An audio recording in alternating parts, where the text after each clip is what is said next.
Halina, Espiritu Santo, punuin mo ang mga puso ng mga nananalig sa iyo at pag-alabin mo sa kanila ang apoy ng iyong banal na pag-ibig.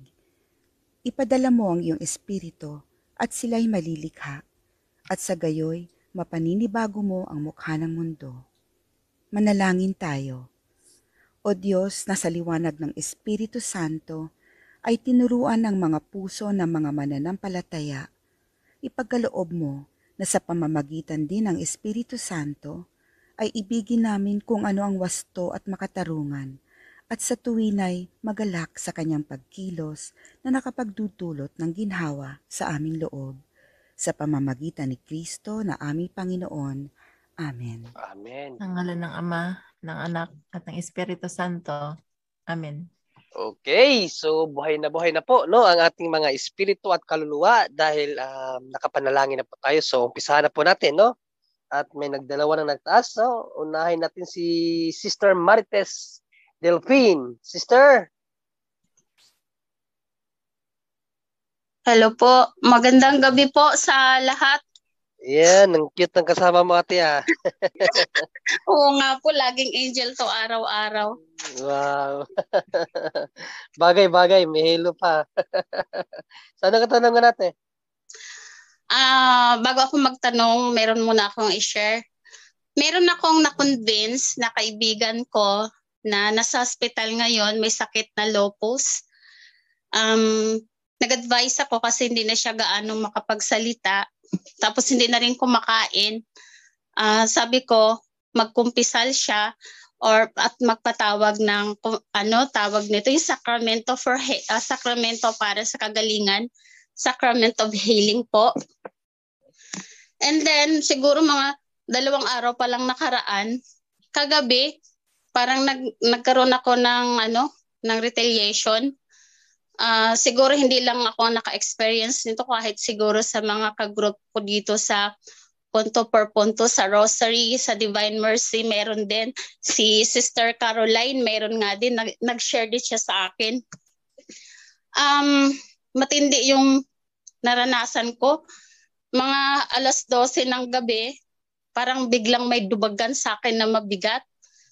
Tapos hindi wala akong nakita, pero tinutusok ako ng karayo mula ulo hanggang paa. Hindi rin ako makagalaw. Naramdaman ko yung sakit at hirap. Tapos sa isip ko, sabi ko, nagdarasal ako sa isip ko kasi hindi po ako makapagsalita nun eh. Hanggang sa isip ko, sabi ko kung makabangon ako, talagang magdadasal ako. Sa pangyayari yun, para pang may sa akin, gustong gumahasa, pero wala akong nakikita. Nararamdaman ko lang po. Pero talagang yung puso ko, lumalaban at saka nagdarasal po ako sa panaginip. Hindi ko malaman kung panaginip o sa panaginip na yon. Nung nakagalaw na ako, bumangon ako dali-dali. Nag-pray ako ng 3 Hail Mary. Pagkatapos, nag-self-deliverance ako. Alam nyo po, talagang na-realize ko na talaga palang totoo. Kasi nung habang nag-deliverance ako, pagsabi ko palang po, in the name of Jesus, with a precious divine blood of Jesus, sabi ko, depart right now in my body, whoever you are, whenever you are, in this room, in this house, depart right now and never come back. Alam nyo po, nung pagsabi ko palang in the name, parang lalo akong iniipit na hindi ako makahinga, na halos hindi ako, pakiramdam ko sa sarili ko, nanliliit ako. Pero bigla, dahan-dahan nung matapos ko yung pag-self-deliverance ko, parang may lumabas sa akin mula sa bawat hibla ng buhok ko, sa tenga ko, parang may lumabas na bigla po ako naging okay. 2 beses ko po yun ginawa. Then, nag-rosary po ako nung gabing yun. Tanong ko lang po, kasi nakapag-kumpisal na po ako, 1 linggo ang nakakaraan. Sabi nila, mas tinatablan ka pag wala ka sa grasya ng Diyos. At kahit po na meron, bakit po nagkakaroon ako ng ganitong retaliation po na sa ngayon po, kami lang naman ng anak ko dito. yung anak kong SDA, at saka itong anak ko na makulit, itong angel ko. Nagsimba rin po kami sa araw na to.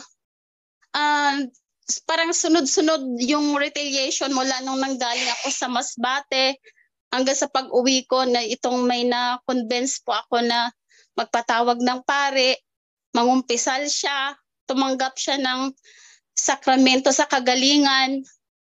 Tapos yung gabi na yun, nakalimutan ko nga po, brother, na meron pala akong may gano'n na isip-isip ko na lang, bakit ba ako nagkaroon ng retaliation? Isang linggo pa lang nakakaraan mula nung nagkumpisal po ako.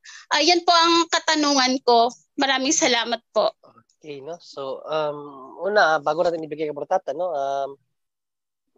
Ang daga, o ang tawag dito, ang demonyo, inahalintulad ho yan sa isang daga, no?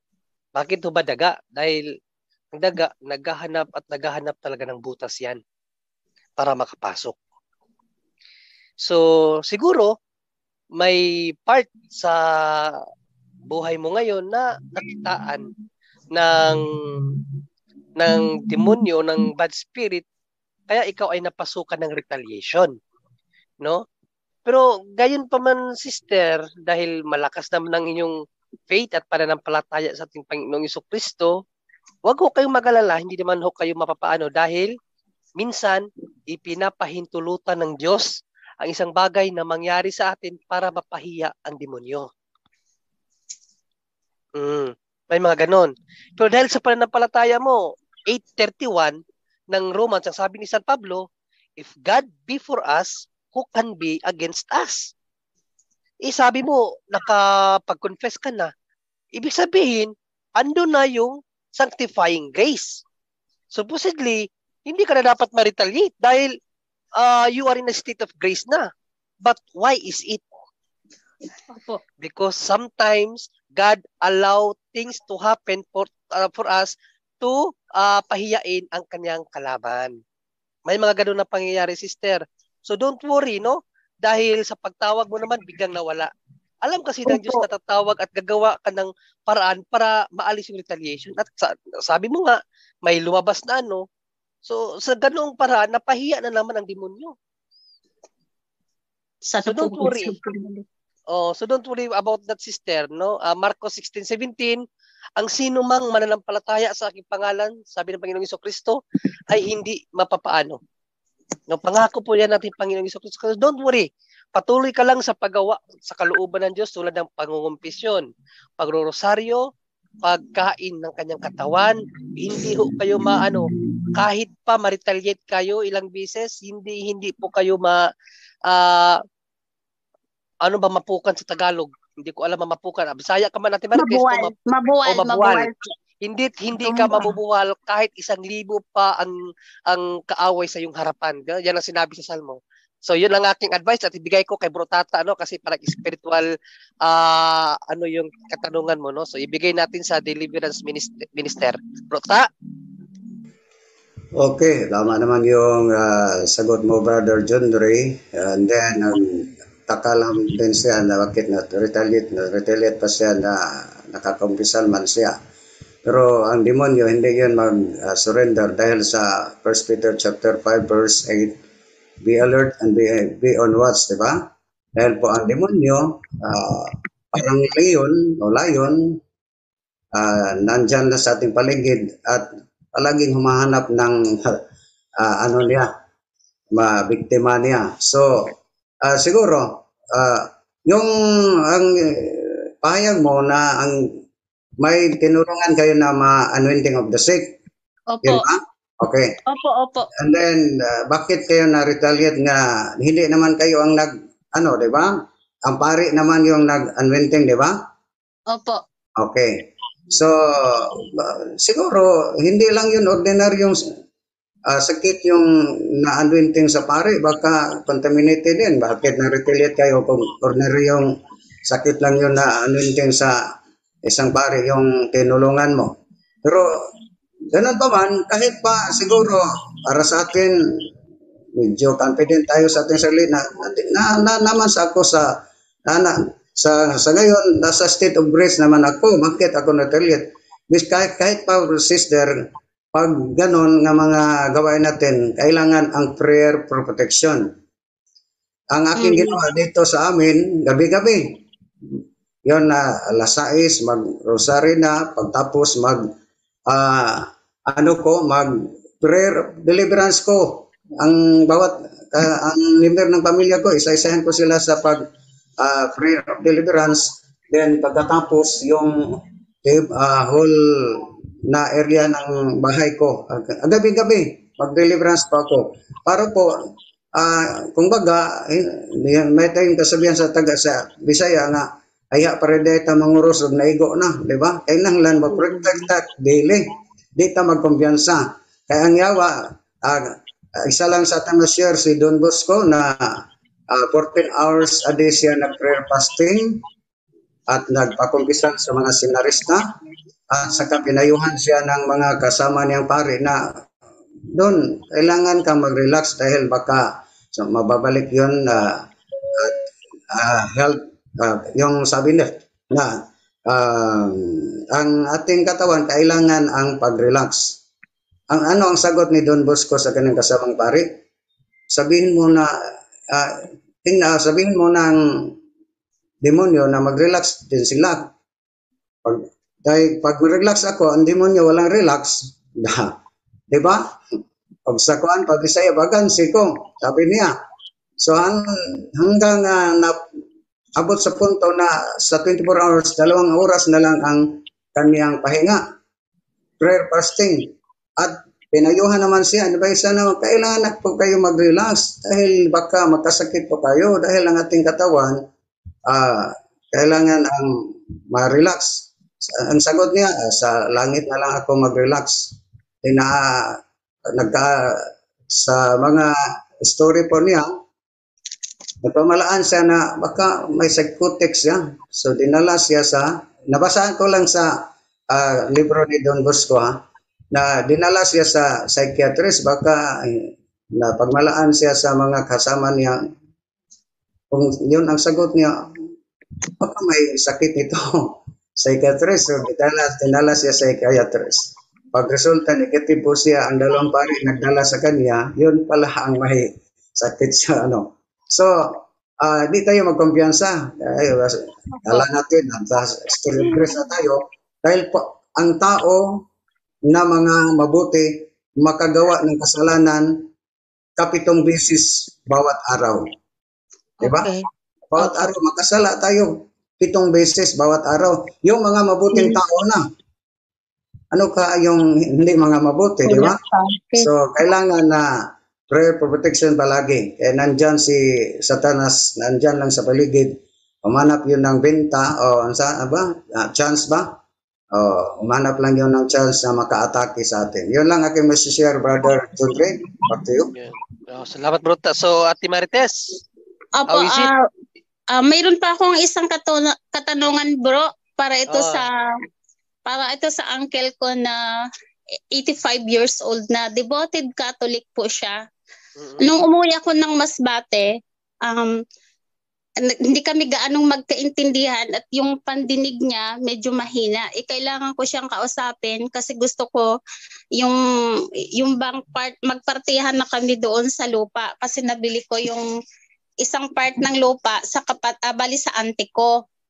Tapos sabi ko, tutulong ako, sabi ko, magpalagay ka naman ng hearing aid kasi hindi kami magkarinigan. Kailangan ko pang lumapit sa tenga niya at lakasan ko yung boses ko. Nung marinig na niya, sabi niya, hindi, ayoko magpalagay ng hearing aid. Ito'y kalooban na ng Diyos na ako'y kuhanan na niya ng pandinig. Tulad ng tatay ni Isaac daw na hindi na makakita.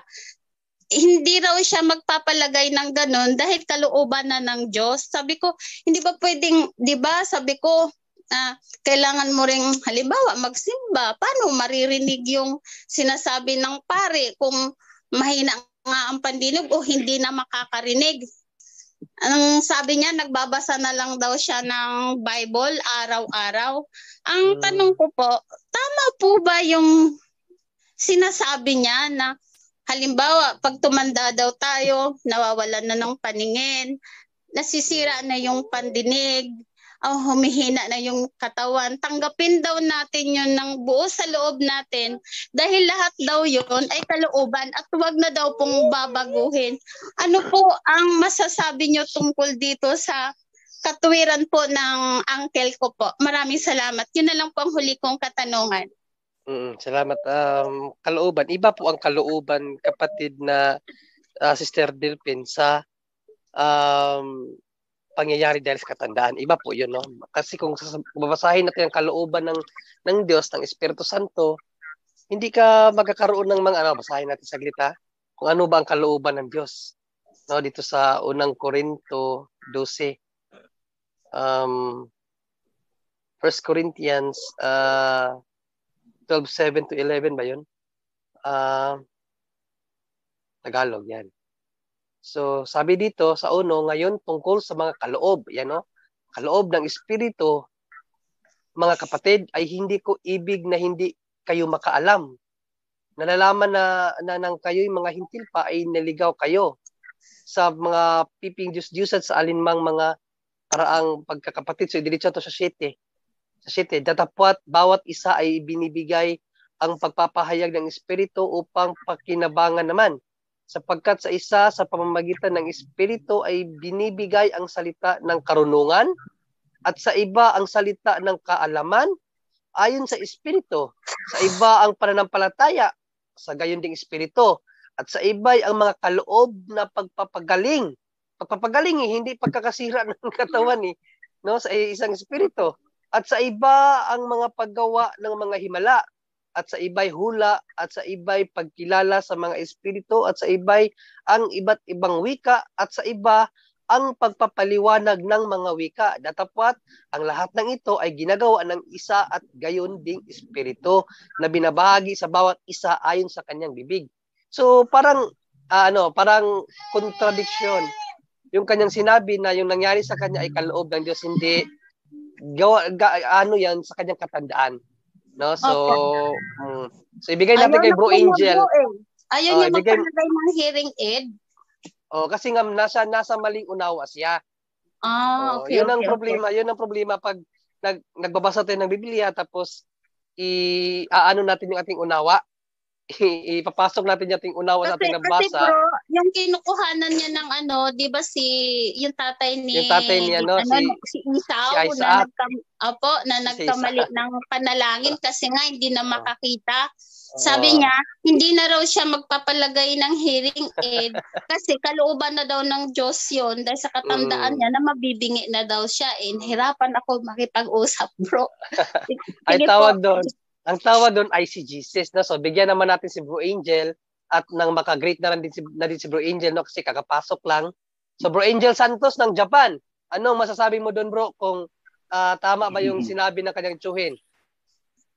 Hello po. Unang-una sa lahat, salamat sa Diyos. Nagkamali pala po ako sa ID na naibigay. So, isang mapagpalang umaga, hapong gabi sa inyo lahat. Sana po gabayan tayo ni Lord. No? Yung pong sinasabi ni Sister kanina, okay. Ang kalooban, ang tinatawag ng kalooban kasi ni Lord is tinatawag nating will, no? Ang will ni Lord may tinatawag na God's will, may tinatawag din tayong permissive will. So mayroon din mayroon din yung mga sufferings naman, yung redemptive sufferings nga na sinasabi. But sa Biblia po kompleto siya, no? Ang pagkasakit ng tao, tandaan po natin, mayroon din katulad ng bata, 'di ba? Nagkasakit siya, bata pa lang. Pwedeng galing sa yon, pwedeng galing po sa kasalanan din ng magulang yon, or pwede ring talagang kalooban ng Diyos. So there are things, but mayroon tayong talata na sabi nga rito, no, mayroon din tayong talata na nagkakasakit ng tao dahil din sa natin, sa mga kasalanan natin. Basahin po natin sa Awit chapter 107. Ito po may mga dahilan yan, lalo na sa pagtanda niya, no? It's usually po lahat ng mga problema ng tao, lahat po yan may kasagutan sa ating Biblia. Dito po sa 107, wala po tayong bro Junri? Wala, no? Yes, mamaya pa si Jando kasi busy pa dun sa mas ni Father Darwin. Okay, ito po, no, isang rason to. Bakit nagkakasakit ang tao? Sa Awit 107, chapter 17, chapter 107, verse 17. May nagkakasakit dahil sa kanilang likong pamumuhay, dahil sa pagsuway, ang dinanaras nila yung mga kahirapan. So that's one of the reason. Marami pang reason yan bakit nagkakasakit ng tao. Ayon po sa Biblia. Sa Awit 38 naman, nakalagay naman dito, ang sabi niya rito, okay.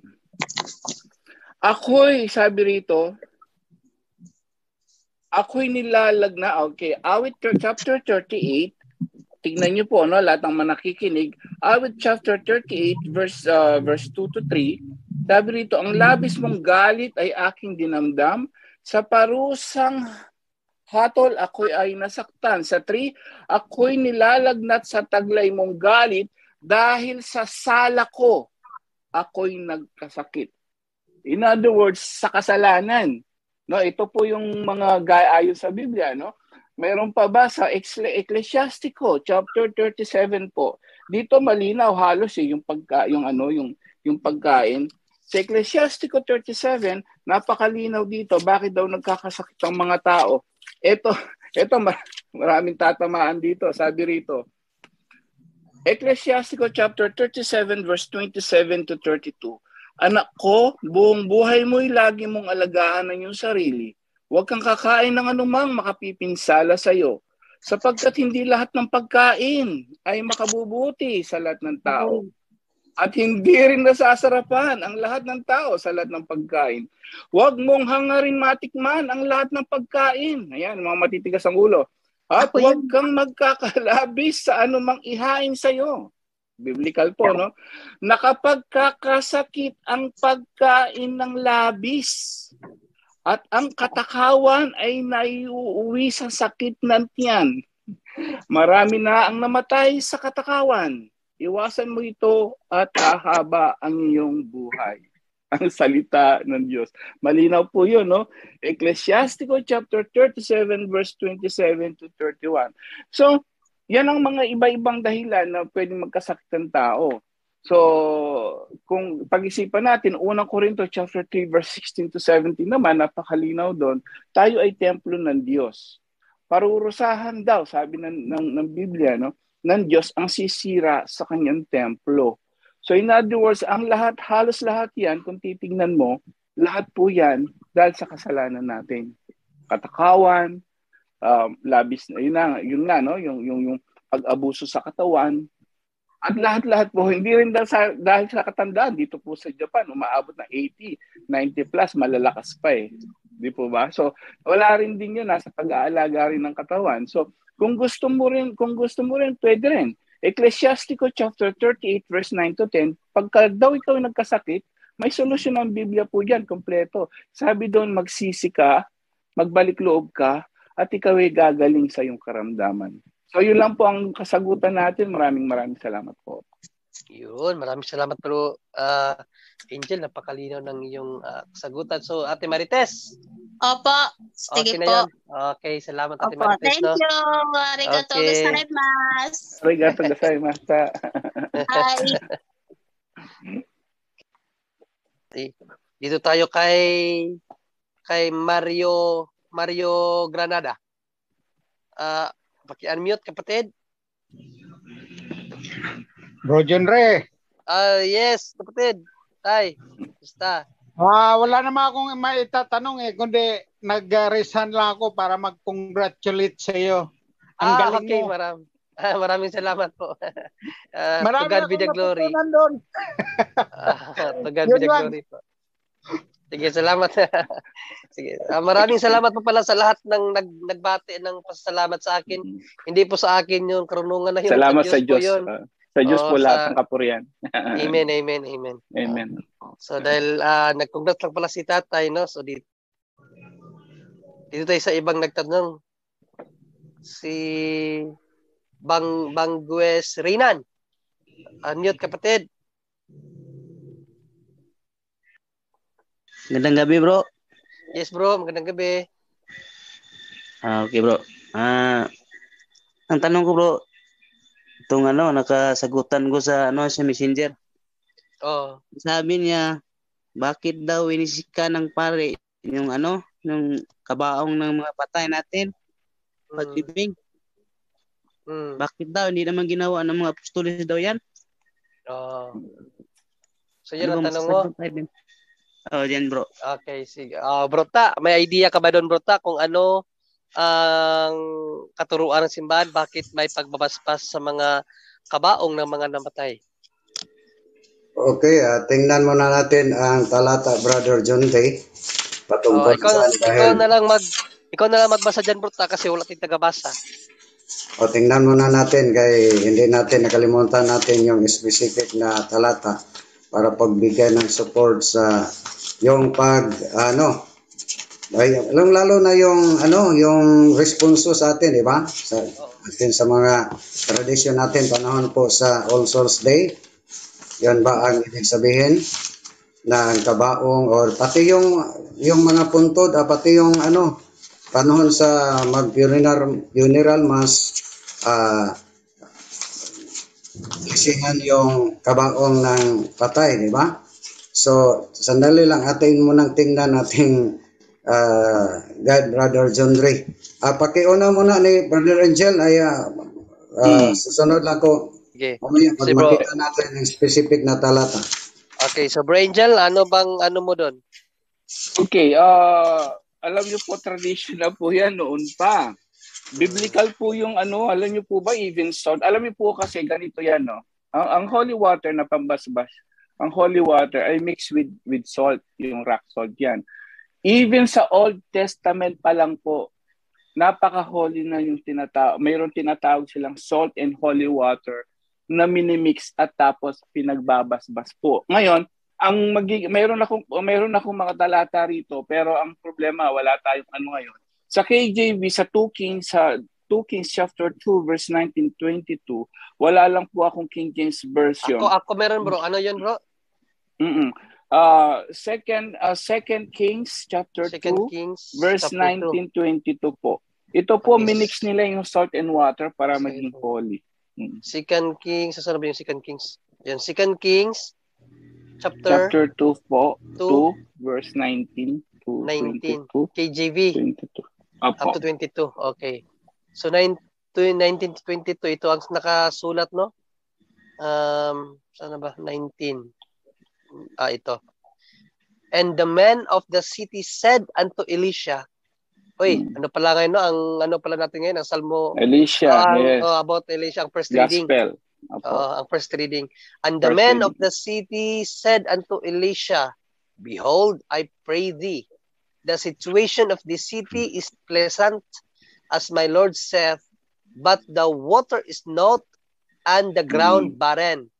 And he said, bring me a new cruse, and put salt therein. And they brought it to him. And he went forth unto the spring of the waters, and cast the salt in there, and said, thus saith the Lord, I have healed these waters, there shall not be from thence any more death or barren land.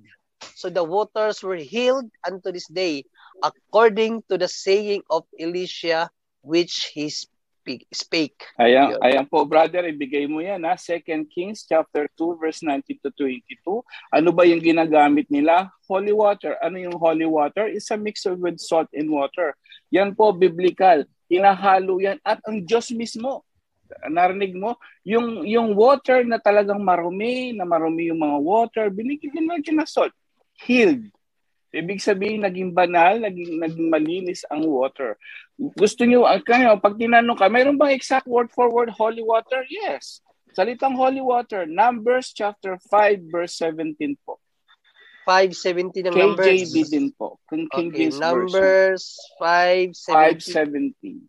Ito naman ang nakalagay. And the priest, ayun, may pari pa, shall take holy water in an earthen vessel, and of the dust that is in the floor of the tabernacle, the priest shall take and put it into the water. Ang nakita ko dito, bro, Angel, nasa Katoliko Andyan ang priest, andyan ang Kompleto holy po. water, Opo. andyan ang tabernacle. Tapos, tanungin mo King James sila, yan, bro, Yun ang tatanong. Sa King James yun, bro. Okay, Opo, GB. King James Version, Numbers chapter 5, verse 17. Holy water talaga yun. May pare, may tabernakulo pa. Tanong mo sa kanya, kayo ba may ganon? O kami, biblical, hindi kayo. Yun lang po. Maraming salamat. Ang kasunod na talata, nag-bless ang pari. Nag-bless pa, yes. Sa 16, And the priest sa shall set 18. the woman before the Lord Yes. and uncover the woman's head. Ayan o, nag-blessing siya. And put the offering of memorial. Ito. Put the offering of memorial. Sa patay to in her hands, which is the jealousy offering. And the priest shall have in his hand the bitter water that causeth the curse. Ayun. Mayroon, biblical din pala yun. Kahit sa Old Testament. No, At 17:18. mayroon pa diyan po si Moises dati, hindi ko na lang para hindi mahaba. So even si Moises nagbasbas siya noon. No pinagbasbas siya, natural holy water. Kasi nga may holy water noon pa. Yun lang po. Maraming salamat. No, at saka, yes, brota. Yung numeros 8:7 at mayroon kayong King James 8:7. version? 8:7. Okay. Numbers. 8:7. 8:7. Okay. And thus shalt thou do unto them to cleanse them. Yun, sprinkle water of purifying upon them. Ayun. Okay. Sprinkle water of purifying upon them and let them shave all their flesh and let them wash their clothes and so make themselves clean. Ayun, napapalinis pala talaga yung sprinkling. So, ginamit na kanina ni Brother Angel yung bilang o numeros 5:7 na ang pari ay magkuha ng kumuha ng sargadong tubig, holy water. Para saan? Paglilinis. Sa numeros 19:18 sa KJV, 19:18 ng numeros pa rin. Numeros pa rin. Okay. KJV. So, and a clean person shall take hyssop and dip it in the water. Ito, nilubog sa water and sprinkle it upon the tent. Ayun, binasbasan na to. Sprinkle it upon the tent and upon all the vessels. Vessels means lagayan ng mga ano to, no? And upon the persons that were there. Oh, pati mga tao binasbasan din. And upon him that touch a bone or one slain or one dead. Ayun, sa mga patay. Or a grave. Ayun, grave. Yung sinabing, kapatid, nandito, grave. Ayan, no? Binasbasan ang mga tao, mga buto, mga slain, mga patay, at mga libingan, grave. Netso, yung nabasa natin sa ibang salin. Kung aking basahin muna dito, Brother John Ray, tama naman yung binasa King Chibi, pero dito sa atin, magandang balita Biblia, basahin. Pagkatapos, ang isa sa mga itinuturing na malinis ay kukuha ng sanga ng isupo. Ilulubog ito sa tubig at wiwisikan nito ang tulda, ang mga kagamitan dito, yung magpabilis tayo ng mga bagay, di ba? Kagamitan. At ang lahat ng taong nakahipo sa patay, sa kalansay o nitso. So, ibig sabihin, ang ating ginawa is biblical. Pero ang tanong, yung mga kapatid natin sa ibang sekta, Bible alone sila, bakit hindi nila yung sinunod na mabasa naman sa Biblia? Diba? So, ibig sabihin, hindi sila Bible alone, scripture, kundi Bible text selection na po sila. Yun lang Bible reader. Bible text selection. Yung mga teksto lang, ang talata lang kanilang gusto nila ang kanilang basahin. Hindi nila pwede. Ang dili pabor sila, hindi nila basahin. Yan lang, Brother John Ray. Maraming salamat. Okay, salamat bro Thanos. So kapatid, okay na ba yun? Okay na bro, may isa pa akong tanong bro. Okay, go on. Tungkol sa bro, sa Ebanghelyo ngayon bro. Bakit na hiniling na paano yung nakalimutan yung talata sa Ebanghelyo? Bakit sila humiling na sana mag-ulan ng ng apoy? Ano nga ba yung Ebanghelyo ngayon? Nakalimutan ko rin yung text eh. Samaritano. Ano ba yung para mabasa natin? Ako nakalimutan ko rin ng Ebanghelyo eh. Ang kwento niya, ang kwento niyan, nakalimutan ko rin yung text kanina, yung text na, no? Pero ang kwento niya, brother, ganito po yun, no? Dumaan sila sa mga Samaritano. Ngayon, Yes, ang nangyari, yung mga Samaritano, nalaman nila, papunta ang ating Panginoong Jesus sa Jerusalem. So nalaman nila, sila yung mga Hudyo. So medyo kasi yan kakaproblema. So ngayon, pinalaya sila mga apostol at sina Jesus dahil kalaban niya yung mga Samaritano, 'di ba? Naalala mo yung hindi sila pwede magmingle. So ang nangyari, pinalaya sila, nagalit yung mga apostol.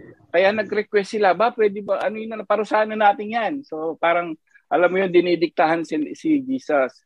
Dahil bakit sila nagalit? Kasi pinapalayas. Yes. Luke So, pinapalayas. 9:51. Yes, kasi pinapalayas sila, which is hindi dapat. Dahil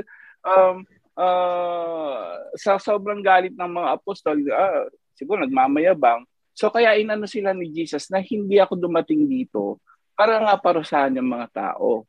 Dumating ako rito para iligtas sila. So yun ang pinaka-acto. Basahin natin, Brangel, no? Sige po. Nang nalalapit na, nasa 9:51 to 62. Nang nalalapit na ang panahong iaakyat si Jesus sa langit, ipinasya niyang pumunta sa Jerusalem. So, nung iaakyat na ang Panginoong Jesus sa langit, so after death na ba to? Siguro. Nang nalalapit na ang panahong iaakyat si Jesus sa langit, ipinasya niyang pumunta sa Jerusalem. Sinugo niya ang ilan upang mauna sa kanya. Pumunta sila sa isang nayon sa Samaria upang ipaghanda siya ng matutuluyan. Baka malapit na siyang patayin siguro nito, no? Ngunit ayaw siyang patuluyin ng mga Samaritano dahil sa siya'y papunta sa Jerusalem.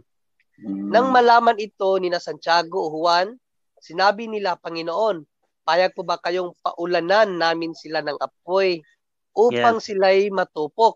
Ito pala. At sumagot ngunit bumaling si Jesus, bumaling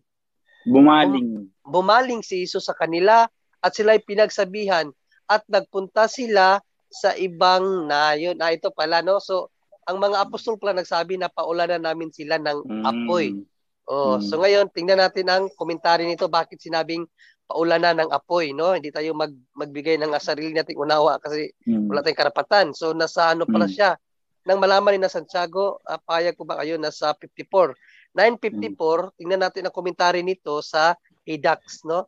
Luke 9:54, Hidax commentary. Kasi si Hidax yan ang translator ng Bibliang Katoliko, yung Dewey Rhymes. Siyang salin yan. Commentary. Basahin natin ano ni Hidax dito. So ang kaniyang dito, Luke 9:54. Ay, bakit ilikot? Saglit. Hidax. Ayun. Hidax, kasi mas maigi magbasa kayo ng komentary ng mga Katoliko. Pag mga kalaban niyo, mga mga ibang sekta, yun pwede kayo magbasa ng mga Protestante na na komentaryo. So ito ang sabi ni Hidax sa 54, no, with thou that we command fire. In the Greek is added as Elias did. So binata ito sa ni Elias. These words might be first in the margin and then by transcribers taken into the text. The two apostles called the sons of thunder. Knew their master was greater than Elias. And therefore, they are for calling for fire from heaven, as he had done with them. It was probably this trait in the life of James and John, which gained them the name of Boanerges. Paano ba ito basahin? Ang hirap. Boanerges, the sons of thunder. Their two great zeal for the glory of Jesus Christ and the spirit of revenge, of which they were not yet held, caused them not to them to make this petition, which seem in some manner justified by the example of Elias. 4th book of Kings, chapter 1, verse 10. Many editions have the addition of these words as Elias did. So ano pala to kapatid, no, isang parang pag-uugnay na sa parallelism, parallelism sa panahon ni Elias, no, na tinawag na tanda. Ito ay siguro maaring sa pamamagitan ng salita, no, na yun ang sabi kasi dito no, na galing sa ano ba yun, the two apostles called the sons of thunder. Their master was greater than Elias, and therefore they are for calling for fire from heaven as he done. So meaning pala, humingi sila ng pahintulot nun kay sa ating Panginoong Jesucristo. Dahil ang ating Panginoong Jesucristo is greater than Elias.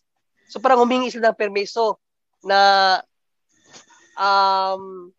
parang paulanan ng apoy, yung siguro maaring yung mga nakaraang nangyari doon sa Old Testament, no, na pinaulanan yung Sodoma at Gomora. Dahil ang nag-utos kasi sa dalawang apostol na to, ang Panginoong Jesucristo, tapos hindi tinanggap. So parang gustong parusahan ng dalawang apostoles yung dahil nga hindi sila pinatuloy. Dahil hindi nila ipapatuloy ang Panginoon. Yes, hindi sila pinatuloy sa bahay. Kilala ng apostol na yung iniano nila ay Panginoon ng lahat ng Panginoon. Kaso inayawan sila, kaya parang gusto nilang i-curse yun, pero hindi naman yun ang naging katugunan ng Panginoon. Bumaling lang, bumaling? Ang sagot ng ating Panginoon Jesucristo, bumaling si Jesus sa kanila at sila'y pinagsabihan. At yun lang. At sila'y pinagsabihan. Ibig sabihin, kapatid, hindi sang-ayon ang Panginoong Jesucristo sa kanilang layunin. So yun ang punto ng dalawang parang gusto nilang parusahan yung naghindi sa pagpapatuloy sa ating Panginoong Jesucristo. Okay, bro. Parang gano'n ang nangyari. So okay na yun. Yes, bro. Salamat. Okay, salamat kapatid mo. Yan. So dito tayo sa susunod na magtatanong. Sabina Gerald Autentico Abarido. Unmute kapatid. Good evening, Bro Genre. Yes, good evening, sister. May tanong lang kasi ako. Kasi kahapon, nagmasyal kami doon sa plaza, doon sa Tagum. At nakakita ako ng rosaryuhan na nakabaon sa, yung ibang part niya na rosaryuhan nakabaon sa lupa at yung iba namang part ay nakalutang sa itaas. At nakita ko yung ganito niya dito banda na Sacred Heart of Jesus. Tapos na kasi may maraming lupa. Kinuha ko yung lupa, tinignan ko Sacred Heart of Jesus at hindi ko kinuha, tinapon ko ulit kasi baka ma-retaliate ako. Tapos pag uwi namin dito sa bahay, yun na, nanghina na ako. Tapos pagkatapos namin maghapunan, humiga na ako kasi ang ginaw, tapos mainit yung katawan ko. Tapos buti na lang, marami akong gamot. Uminom ako ng pag alas 5 o'clock pa lang, uminom na ako. Tapos ng 8 o'clock, hindi pa yung 4 hours dapat. Uminom na naman ako kasi ang init at ang ginaw. Tapos nung nagsimba ako kaninang umaga, hindi ako nakatapos kasi parang nawalan ako ng malay. Dali-dali akong umuwi sa bahay. Pero pagdating ko dito naman sa bahay, okay na naman ako. Yun lang. At yung tanong ko, Manu, tama po ba yung ginawa ko na hindi ko kinuha yung rosaryuhan kasi baka ma-retaliate ako? Okay, no. So dalawa ang pwede mangyari doon, no? Pero bigay natin yan kay Protatangin. Sa tingin ko lang po pwedeng dahil yun ay isang banal na bagay, kung naano man yun, kung nabasbasan man yun, baka nahulog lang yun ng may-ari, hindi naman niya sinasadya, yun ay banal na bagay. So baka dahil tinapon mo uli, pwedeng na ano tayo doon, no, na nagkaroon tayo ng kasalanan yung sacrilege siguro. Sacrilege, yun. Sacrilege. Pwede ring mangyari yung sinabi mong retaliation na dahil baka yun ay ginamit sa maling paraan. O pwede rin yun. Pero bigay natin kay Bro Tata kung ano ang mga pwede mong gawin sa pangyayaring yun. Bro Ta?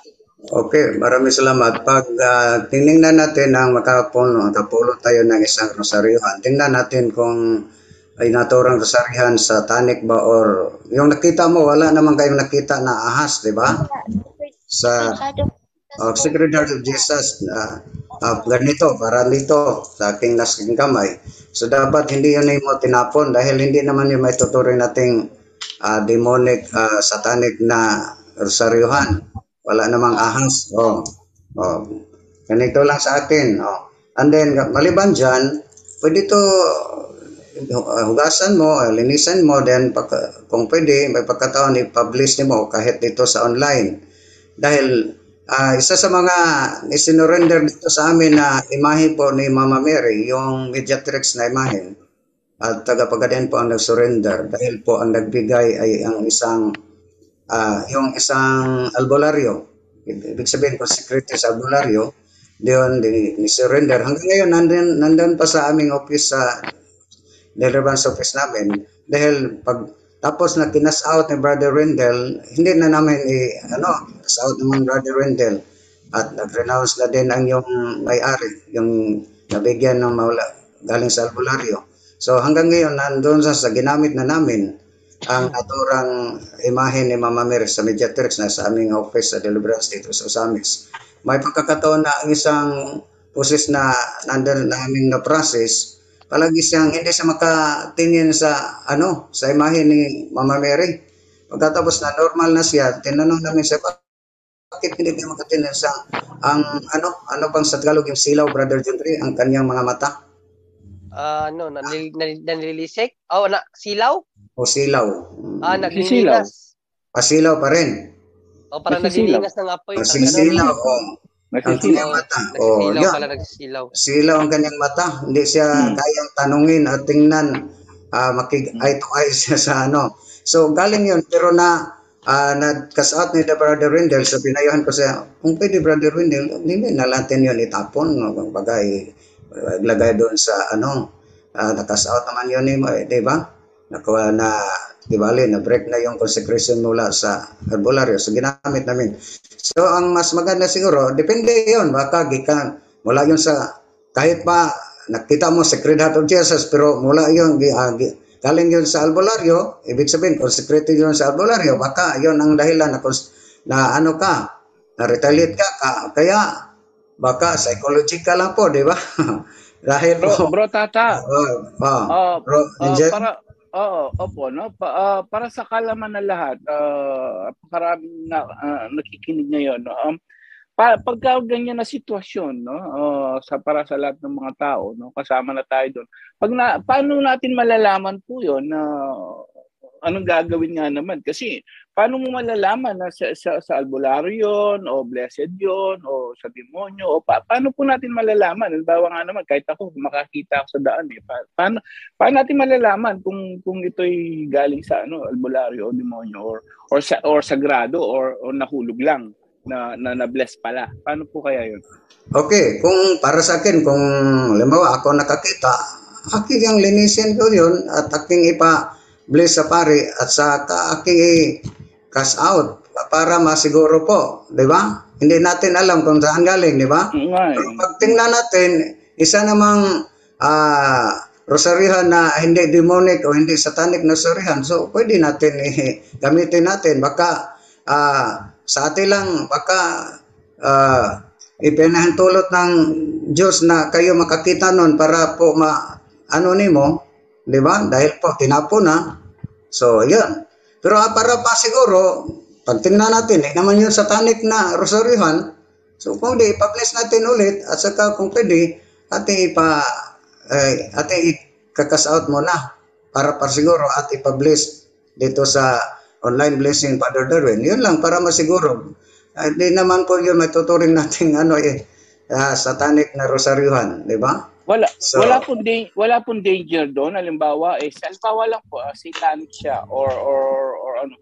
Wala po bang danger doon pag pinulot niya ng tao at dadalhin sa bahay? Wala pong danger doon? Halimbawa, galing sa albularyo or satanic, wala pong danger doon? Dili naman yun, ang nakita niya, hindi naman yung satanic na rosaryuhan. Yung satanic may ahas dito, di ba? Kabila, may ahas dito, may ahas. So di yun, may tuturin natin satanic. Kung pwede, pulutin natin, ating linisin dahil medyo naputi ka na.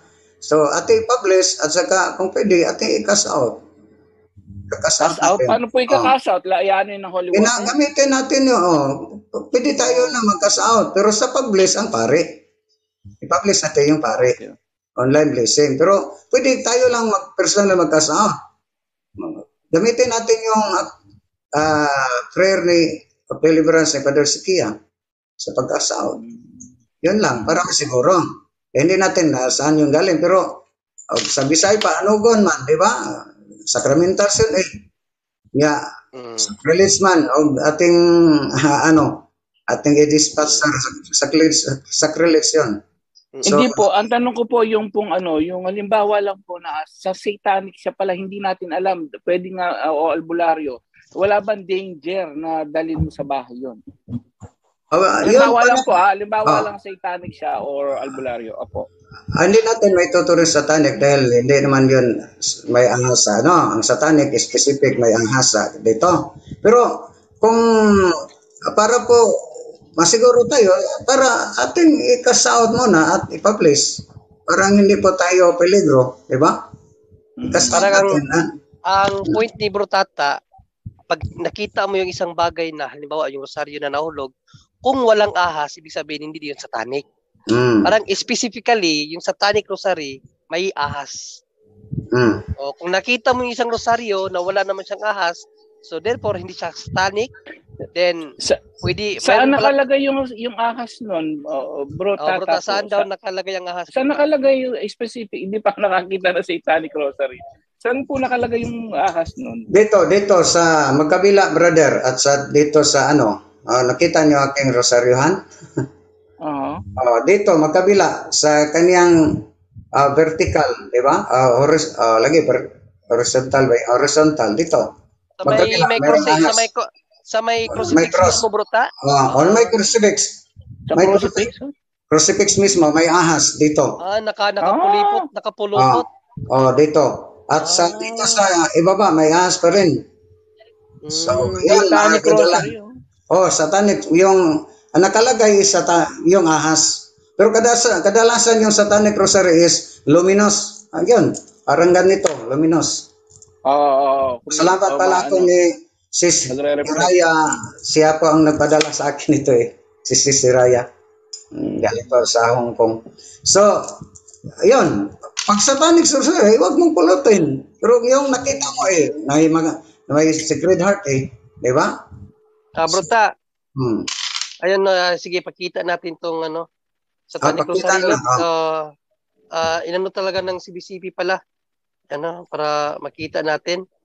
Ito ang para may idea yung mga tao. May idea tayo. Saan ba yun? Wala. Saglit. Satanic rosary. Ayan, Exorcist priest warns against satanic rosaries. Kita ba? Opo. CBCP. Yan, CBCP News. Ito yung satanic rosary. Yan. Tama si Bro Tata. Luminous nga. Yan, may araw may araw din sa ibabaw. Sa bawat bawat point ng cross may araw. At ayun sa likod ng tao na nakapako may ahas. Nagro-rosary pala yung mga satanista. Hindi, ibig sabihin siguro ato nito Bro Angel, consecrated tong rosaryo na to sa demonyo. So, pag every time na may gumagamit ng satanic rosary, imbis na matulungan, nagkaka-retaliate. Dahil deception yun, Brother John Ray. Kung hindi mo deception para yung rosaryo naman to pero hindi mo alam may ahas pala. So, ginawa yun sa mga satanic dahil po, para po tayo ma-deceive. Yun. Okay, So, ano naman, sister, doon naman sa kalagayan mo ngayon, dahil hindi naman natin alam, kung ano talaga yung nangyari, at bakit ka nagkaganyan. So, ganito na lang, lumapit ka sa pari, mag-confess ka, i-confess mo yon na Father, nakakita ako ng isang rosaryo, pero sa takot ko na baka yun ay satanic rosary, tinapon ko po. So hindi ko po alam, baka nagkasala ako ng sacrilege, kaya kinukumpisal ko po yung akin pong pagtapon sa rosaryo na aking nakita. So yun ang gawin mo para kung nagkasala ka man nun, at least malinis ka doon. At yung retaliation, wala yun, sister.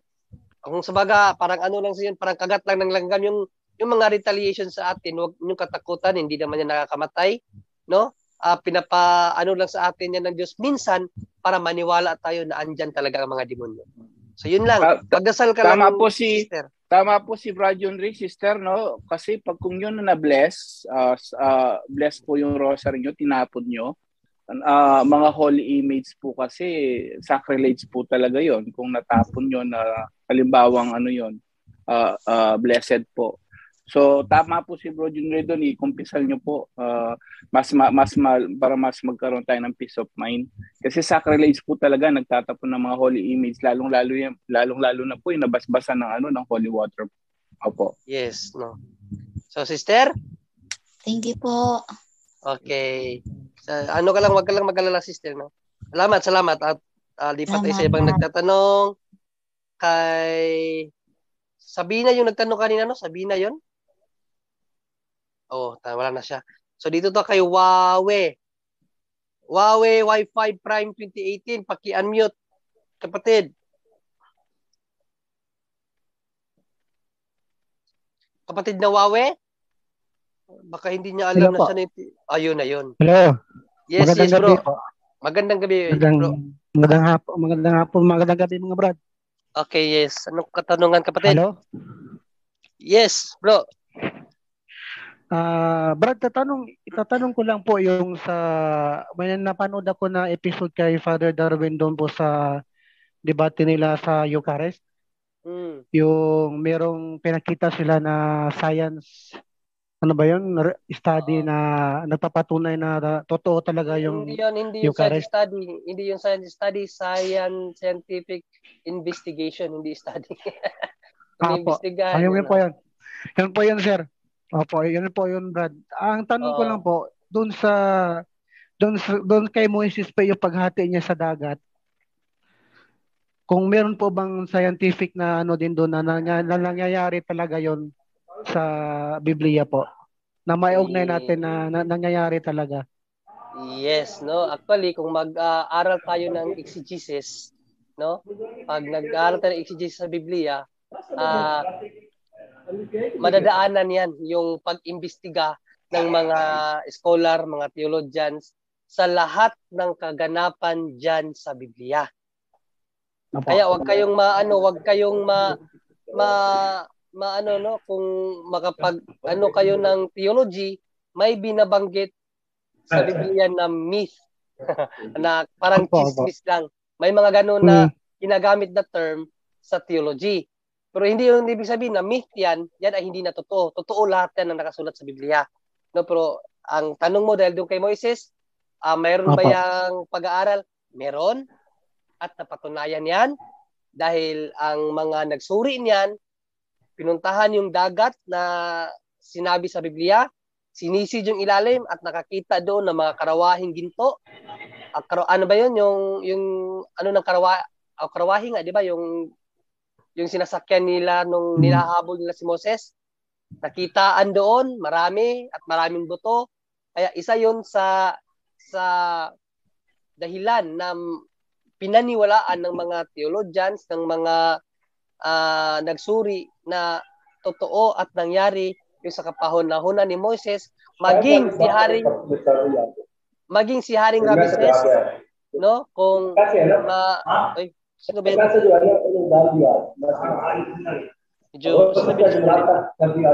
Ano po? May nagsasalita kasi na nakaka-distract. So, yun. Kung manood kayo ng BBC channel, no?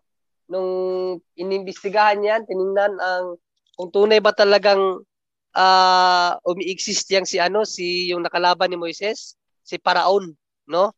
Si Haring Ramses ang kanyang tunay na pangalan, napatunayan yan. No, nakita ang kanyang buto, ang kanyang yung kanyang buto at nasa museum po yan ng Egypt. tunay po yung mga nangyari dyan sa Exodo. Kapatid. Maliban dyan, Brother John Ray, Yes, bro. yung 5 books of Moses is Pentateuch, tinuturing yun ng simbahan na historical. Yes. Di ba? Actually, sa nabasa ko, bro, na commentaries, no? Ang Genesis 1, start 1:1 to 11 ba yun? Or 7? Chapter 11 verse 1, may pagka ay tinatawag siya na myth, no, pero hindi myth na hindi totoo. Actually mahabang explanation diyan, pero from the time of Babel yata yung kay Babel onwards, lahat po yan historical na yan. So, ibig sabihin may istorya napatunayan niya na nangyari talaga sa history. Pero dapat aware tayo dahil sa may nagtuturo yon dati sa ibang mga kaning yung sa seminary sa theology na may nagturo na yung myth, hindi yung totoong may Adam and Eve, ginamit lang karakter ng writer, di ba? Hindi yung totoo. Dahil kung walang Adam and Eve, isa lang myth, ginamit lang karakter ginamit lang writer ang karakter si Adam and Eve. Hindi, walang original sin. Bakit mayroon tayong original sin? Galing kay Adam and Eva, di ba?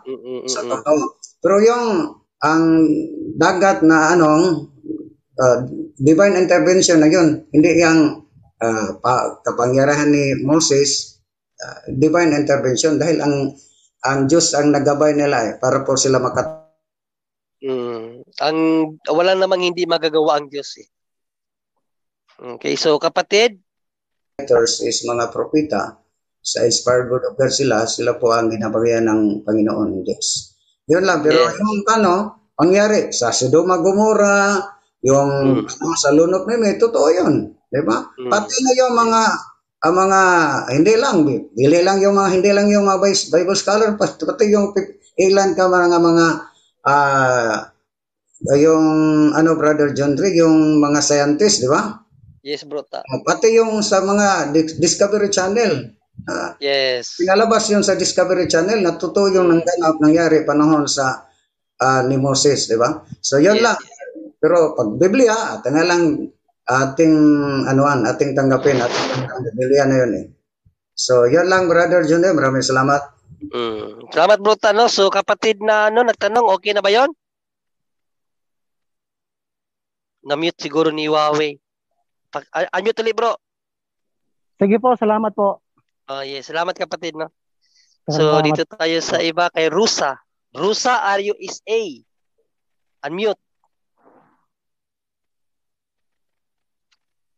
Kapatid na Rusa?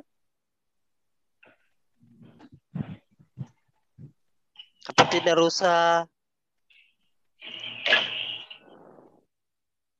Wala. Wala.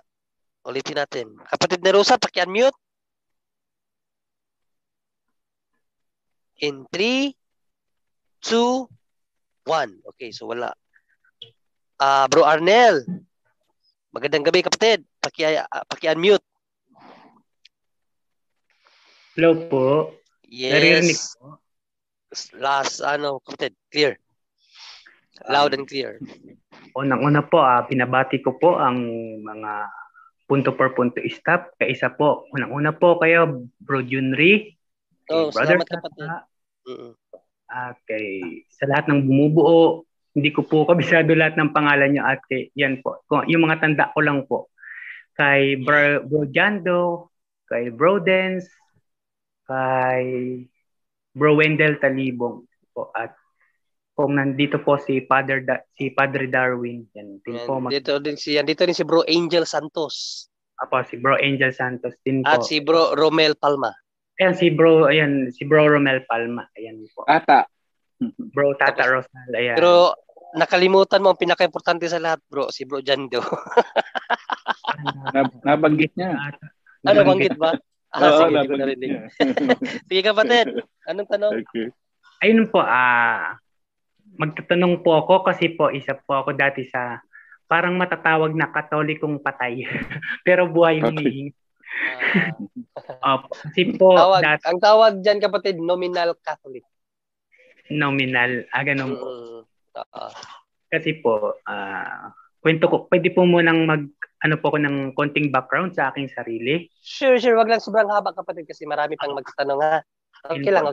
Sige. Katolik po ako dati, pero kung gusto ko lang magsimba, pag ayaw. Pero mula nung nakapakinig po ko sa punto sa inyong programa mula nung lockdown, unti-unti po, kapatid, na nagkakaroon ako ng mga dagdag kaalaman, yung mga dating hindi ko nalalaman, yung mga bawal, na dito ko naman napakinggan at naituro po ninyo, unti-unti pong nagkakaroon ng linaw yung isip ko na dapat po pala lagi po tayong dumadalo sa banal na misa tuwing araw ng linggo po. So yun lang po. Ang tanong ko naman po, kapatid, ay ito po kasi yung may bumabagabag po kasi sa damdamin ko. Although every Sunday nagsisimba naman po ako. Hello po, dinig po. Yes, kapatid. Every Sunday nagsisimba na po ako ngayon. Then yung pray, rosary, di ba? Yun naman po ang katuruan ng simbahan. Tapos may suot na din po akong sacramental. And last week po, umorder po ako ng Catholic Handbook of Deliverance Prayer.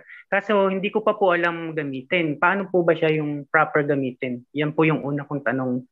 Okay, no? So sa Handbook of Deliverance. So, Ate Ed, nakapasok na po si Bro Wendell.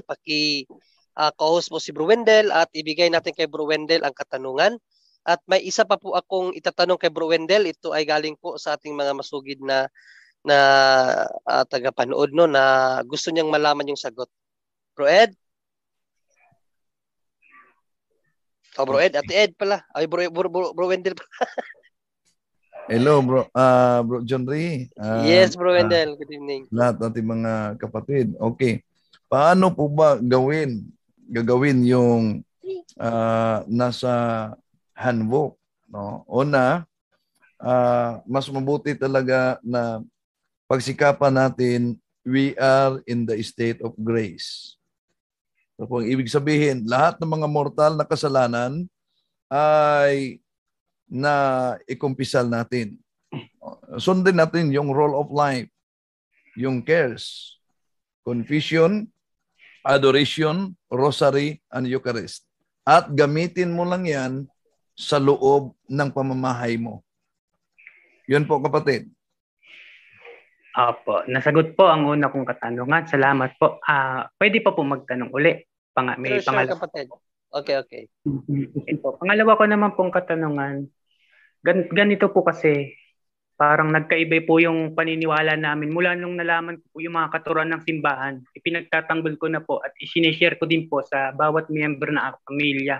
Sa nanay ko po, sa tatay ko po, at sa ibang kapatid ko. Pero meron po kasi akong kapatid na, ang sabi niya po sa akin, kung ano yung tinuro sa atin ng ninuno, hindi naman daw masama. Ayun, may nulo po kasi akong albularyo dati, pero na patay na po siya ngayon. 11 years ago. Tapos po, taga Mindanao po kasi yung nanay ko eh. Tapos may hawak yung lolo ko po kasi, may habak, yung tinatawag na habak ba yun? Oo. Nabigyan niya po kami nung bata. Pagsuot po ako noon, isa po ako sa nakapagsuot noon. Sabi ko sa kanila, nung nalaman ko, mula nung nakapanood po ako sa inyo, sabi ko sa kanila, hindi yan turo ng simbahan. Kung ano lang yung turo ng simbahan sa atin, yun lang ang ating susundin. Sabi po kasi ng isa kong kapatid, wala naman daw masama doon. Kasi yun daw yung pinagisnan sa amin ng aming lolo. Tapos, ang huling suot ko po, sa pagkakatanda ko po, nung last 2010, Bro Wendell, may suot pa po akong ganun na habak, nakabalot sa parang pulang tela na maliit. Nawala po siya sa barko. Ang tanong ko po, posible po bang magkaroon ng contamination? Kahit 2010 pa po yun. Tapos yun nga po, nawala po kasi. Paano po kaya, may tamang paraan po ba yun para kahit nawala siya, masigurado ko po na hindi walang retaliation or walang contamination na pwedeng mangyari po sa aming pamilya. Yun lang po ang pangalawang tanong at last na tanong ko po yan sa gabing ito. Bro Wendell? Okay, una, kahit pa gaano katagal na ginamit mo yan at tinanggap mo yan, kapatid, at nawala na, kahit gaano katagal, tandaan natin, ang fallen angels, hindi po sila subject sa time and space. Ibig sabihin, kahit gaano nakatagal yan sa atin, bago lang yan sa mga fallen angels. No? At mariing ipinagbabawal talaga sa Catechism of the Catholic Church natin, kahit pa sinasabi nilang walang ito, albularyo, mangkukulam, mambabarang, mantatawas, manghihilot, manghuhula. Iyon ang mga uri ng mga ipinagbabawal sa Catechism of the Catholic Church. Ngayon, kung sasabihin na walang mawawala sa atin, mali po. Malaking mawawala talaga. No? Kaya nga sa Hosea chapter 4 verse 6, my people are destroyed for lack of knowledge. Pwede yan na mag-open sa psychic abilities ang paglapit sa mga albularyo at pagkakaroon ng mga anting-anting. No? So, yun po.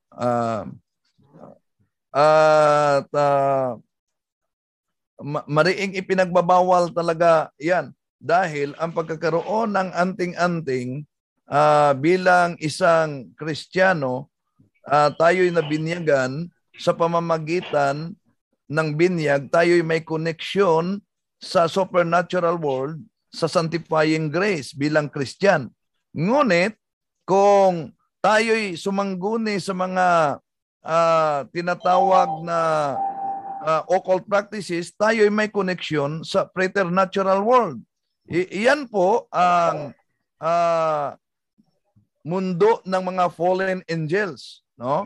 At sa pamamagitan ng pagtanggap natin ng mga anting-anting, pagtanggap natin at paglapit natin sa mga albularyo o kaya mga mangtatawas, manghihilot, ibig sabihin, pinutol natin ang ating solemn vow sa binyag. Dahil sa binyag, malinaw po yan. No? Malinaw sa binyag, mga kapatid, na ating itinakwil si Satanas. At ang ating pananampalataya, I believe in God the Father Almighty. So, yung I believe in God the Father Almighty, bakit po ba na hahanap pa tayo ng kapangyarihan kung naniniwala tayo na ang Diyos lamang ang makapangyarihan batay sa ating binyag at batay sa ating pagsapi sa santo na misa. Kaya kapatid, kailangang maikumpisal yan. Opo. Yun lamang po, Bro Wendell, salamat po sa inyong pagbibigay ng kasagutan sa aking katanungan. Yes. Salamat po. Salamat kapatid, no? Salamat. At balik ka uli. Bro Wendell, may nagtanong kasi sa akin kanina na hindi ko rin alam paano to sagutin, no? Kasi about to sa binyag na na binyagan daw yung anak niya nung pari na nung isang pari, tapos ngayon daw nung inihinga nila ng baptismal certificate, hindi daw na-record yung ano ng bata, pangalan ng bata, parang hindi na binyagan kasi nga walang record. Pero ano daw yung tweet, basahin ko na lang, Bro Wendell, no? Bisaya to, sabi niya na ako'y kaya Noel Orange. Nanonood siya ngayon kasi sinabihan ko manood siya para masagot ni Bro Wendell. Na ako'y concerned, bro, ako anak na eldest kanang nabunyagan ni siya before ko nag-abroad. Kay hinumdum jud ko na bunyagan siya kay niuli ko gikan sa Manila after nag-deliver ako asawa sa amo nga eldest. Ay pa saglit na nga, medyo maingay, no? Patayin muna natin to si ano. Yun. So, ito sabi niya, Bro Wendell, no? Niuli ko gikan sa Manila after nag-deliver ako asawa sa amo nga eldest karon. Kay gipabunyagan man sa ako mama bisan pa bag-o pa nanganak ako misis. Hinoon kato nagseminar nami niadto sa balay kay kauban man sa ako parents sa simbahan ug pangalagad. Ako nga walay kasayuran nga pwede man na pero kami mag-asawa hagtong nakaayo. Ang gimin sa ako parents before kumularga pabunyagan hinoon na hitabo gito. Kaso karon wala ma-record unya kato ga seminar namo diha sa balay nakahinumdum siya na ang pari sa una wala niya mauyuni ang pagseminar namo sa balay. Karon ang time nag-ask ako ng baptismal sa simbahan nahitabo pod na ang gaseminar namo sa una. Kay nabunyagan man gyud to nga panahon sa kato nga pari. Karon wala man sa record. Unya wala pud ko file sa baptismal niya og copy. Karon nakita pud nako naka first communion man siya naa siya record. Sa first communion day Bro Wendell merong record yung bata. Pero sa ako gyud prove nako na nabaptismuhan siya. In case to case basis, kung stand ang staff sa simbahan nga wala gid siya sa bata mabautismuhan, ako na lang ba pabautismuhan og otro to be sure sa record para mako-inside? Sakto gani ni ako desisyon para dili na lang mag-argument sa church staff. Asking for reply, salamat bro, God bless. So yun ang tanong niya Bro Wendell, no, kung ano daw yung pwede niyang gawin, kung pwede ba na napabautismuhan na lang niya para hindi na sila magka nung simbahan, magka-argue pa? O ano kaya pwede niyang gawin Bro Wendell? Kung nabinyagan talaga yan, alam natin na sa binyag mayroong mga ninang at ninong, di ba? So, yung ninang at ninong, kailangan na magiging witness niya yon, nadalhin doon sa office na nagsabi at katibayan na nabinyagan talaga. Kailangan yon. Yung mga ninang at ninong na magiging mag-stand as witness na binyagan ang naturang bata. So, alimbawa, Bro Wendell, kung wala siyang maipresentang ninong-ninang, posibleng hindi na binyagan ng bata. So, makipag-usap siya sa parish priest sa naturang parokya, ang parish priest na ang magdesisyon niyan. Pero, yun talaga ang kailangan dahil di man magbinyag kung walang correct, tama. Dalawa. So, kailangan talaga na may magpatibay na mga witnesses na ninang at ninong o kaya kahit dalawang ninong o dalawang ninang ba na magsasabing sila ay nakasaksi na ang batang yan ay tumanggap ng binyag sa simbahan. Yun, okay. Salamat Bro Wendell. So, Bro John okay, Bro. Yes, Bro Angel. Yes, actually nangyari sa akin yan nung ikakasal kami ni Mrs. no, that was 4 years ago, 6 years ago. So sa Pilipinas po no, nung kasi kailangan nung 'di ba pagka sa marriage po pag kinasal kayo, isa yun sa requirements talaga yung baptismal mo certificate. Nung ako nung hinanapan na ako, nasa Manila po ako noon, no. Nasa Manila ako noon, yung ano ko sa Pampanga pa, sa Magalang. So sa Pampanga, pinahanap ko dun sa ano ko, tawag lang, hindi ako umuwi. Sabi, yung ano ko, yung hipag ko, ano siya dun lector commentator sa malaking simbahan dun. Pinakuha ko at sabi nga nila nawala na rin. So dahil sa katandaan na rin siguro nung minsan kasi di ba yung mga simbahan, minsan nagkakaano yung mga records. May bumabaha, mayroong nagkakaproblema. So, nung hinanap po nung hipag ko, talagang wala ko record. So, hindi kami pwede ikasal, no? So, kailangan number 1 yun yung baptismal mo. Ngayon, isa yun, tama po si Brad Wendell. Isang requirement yung ang sasabihin nila, ang sasabihin ng opisina, no, sa parish office. Mayroon ba kayong yung mga ninong-ninang, yan. Sila munang nila, witness. Ngayon, dahil din sa katagalan na rin nun, pati yung mga ninong-ninong ko, hindi ko na rin matandaan kung nasa na sila. Ang ginawa na lang ng kapatid ko po dahil siguro yung kasi dahil kilala. So dahil doon din dahil yung naglilingkod ang hipag ko. So binigyan na lang kami ng certificate din, certificate of baptism.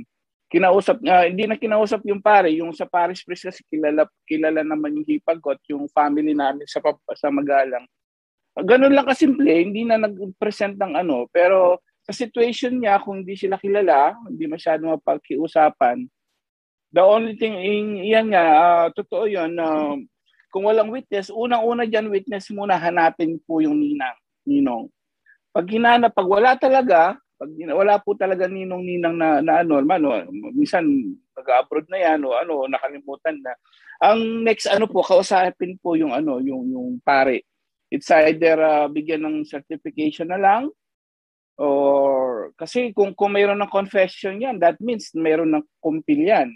So, kinumpilan na yan. So, dahil may kumpil na, sigurado may ano yan. So, baka magiging yung grounds yun na para mabigyan na siya ng certificate of baptismal.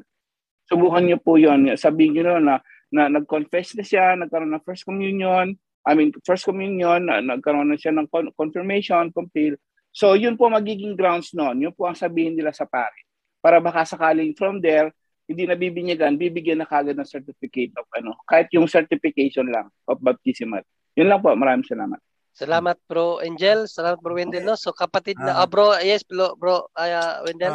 Kung nabinyagan, posible may picture sila. Pwede rin gamitin yung picture. Picture, pwede rin. Mga ebidensya. Okay, salamat Bro Wendell. So Bro Lawrence, ano ang pangalan nun?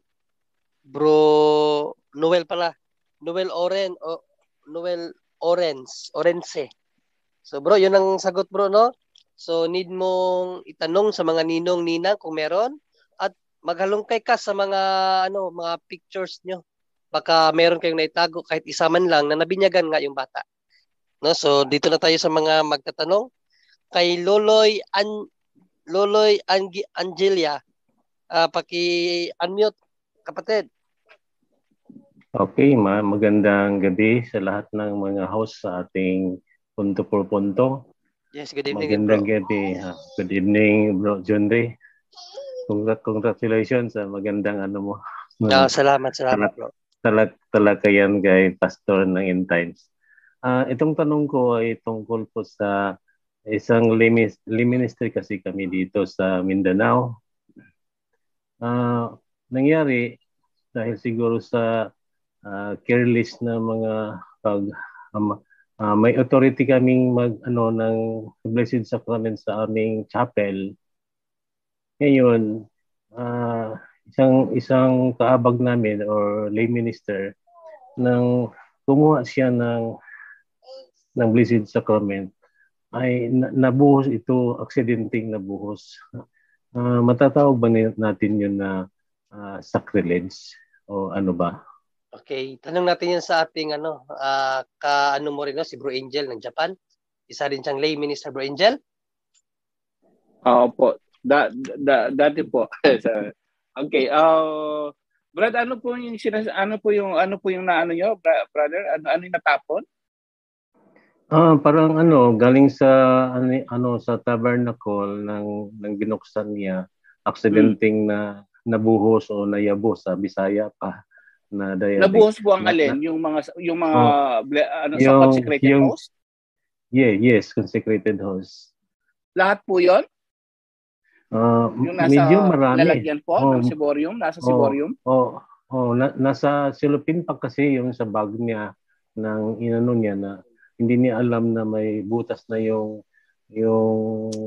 silupin bag na Blessed Sacrament na siya. Ako blessed na. Bigla, ano bang may pananagutan ba yun? Sacrilege ba yun? Ang tawag po doon, blessed host. Hindi po sacrament. Yeah. Blessed host. Opo. Naku, napaka dyan. Alam nyo, may mga situation na ganyan na iba talagang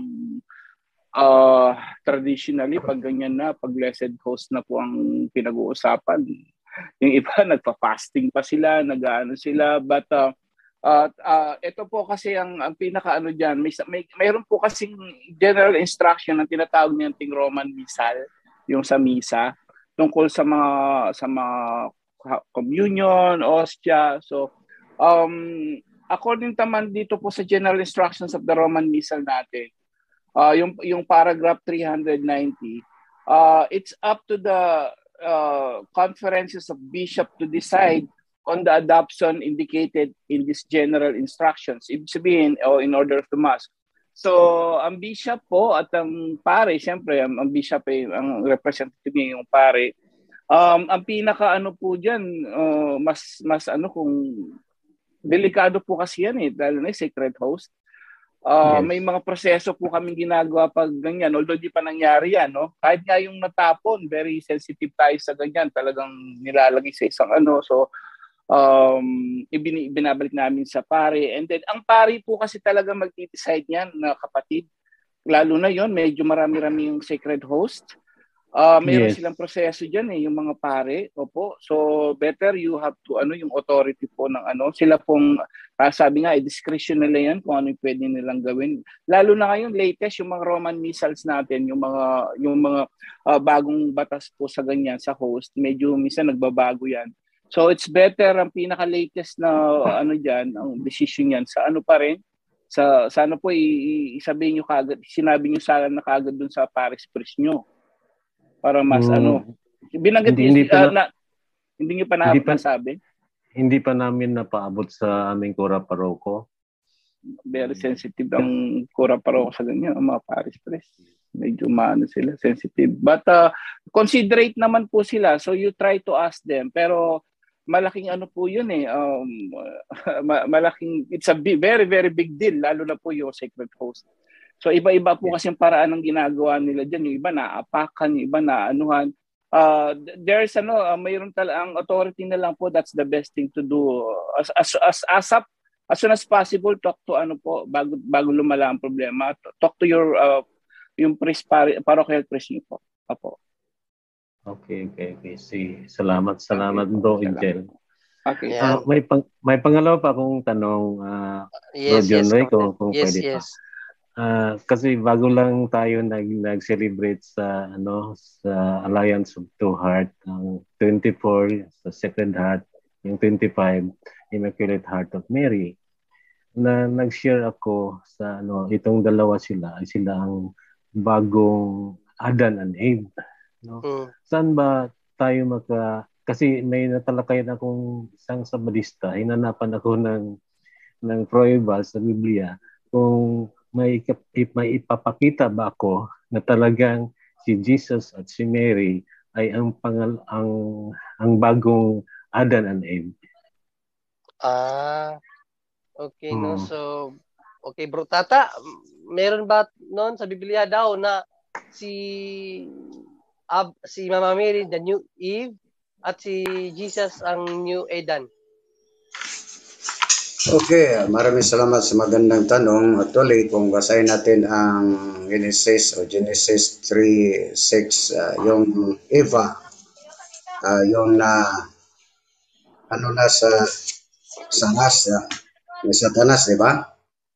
Yung nahulog na po siya sa kamay ni Satanas. So nagbanggit ang Diyos sa talata 15 na ibang babae, walang iba, yon ang ating mahal na Birhen Maria. So ang Eva sa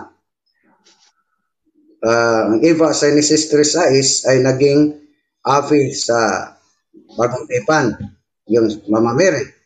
So kung basahin natin, wala namang iba. Kung para sa kanila, hindi naman yun si Mary yung sa Genesis 3:15.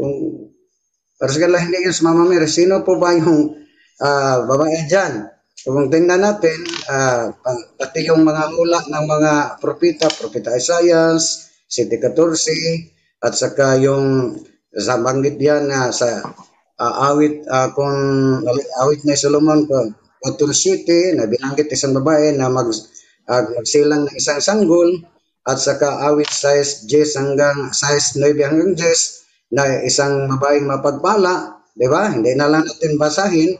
At yung Isaiah 7:14 na isang dalaga. At saka yung dinalaw po si